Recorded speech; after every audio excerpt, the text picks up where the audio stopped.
ધૂળેટીના તહેવારને લઈને 108 ઇમરજન્સી સેવા દ્વારા એક્શન પ્લાન બનાવવામાં આવ્યો છે. સામાન્ય દિવસો કરતાં ધૂળેટીમાં કેસમાં વધારો થતો હોય છે, જેને ધ્યાનમાં રાખીને 800 જેટલી એમ્બ્યુલન્સની સુવિધાઓ કરવામાં આવી છે. સાથે જ 2 બોટ અને 1 એર એમ્બ્યુલન્સ કાર્યરત કરવામાં આવશે. તહેવારને લઈને કંટ્રોલ રૂમની ટીમમાં પણ વધારો કરવામાં આવ્યો છે. રાજ્યના 4 જિલ્લામાં વધારો ફોકસ કરવામાં આવ્યો છે, જેમાં અમદાવાદ, રાજકોટ, સુરત અને વડોદરાનો સમાવેશ છે. તો બહારની ખાણીપીણી અને કેમિકલયુક્ત રંગોથી લોકોને દૂર રહેવાની સલાહ આપવામાં આવી છે. ઇમરજન્સી સેવામાં ગુજરાતમાં અત્યારે 800 જેટલી રોડ એમ્બ્યુલન્સ, 2 બોટ એમ્બ્યુલન્સ અને 1 એર એમ્બ્યુલન્સ કાર્યરત છે.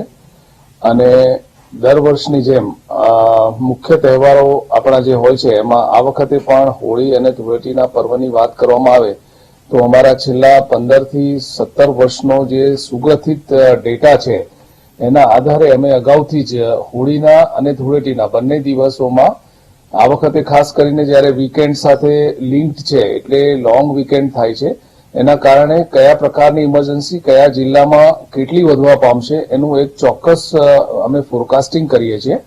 અને એ અનુસાર અમે અમારા કઠવાડા ખાતેના કોલ સેન્ટરમાં વધારાના કમ્યુનિકેશન ઓફિસર્સ, ડોક્ટર્સ અને અમારા ફિલ્ડમાં પણ જે એમ્બ્યુલન્સીસ છે એ એમ્બ્યુલન્સીસ પર અમારા ઈએમટી, પાયલટ અને સુપરવાઇઝર પણ રજાઓ હોવાના ઉપરાંત પણ વધારાના કોલને પહોંચી વળવા માટે પૂરતી સંખ્યામાં ઉપલબ્ધ રહે એ પ્રમાણે અમે અગાઉથી જ હ્યુમન રિસોર્સ મેનેજમેન્ટનું પણ પ્લાનિંગ કરી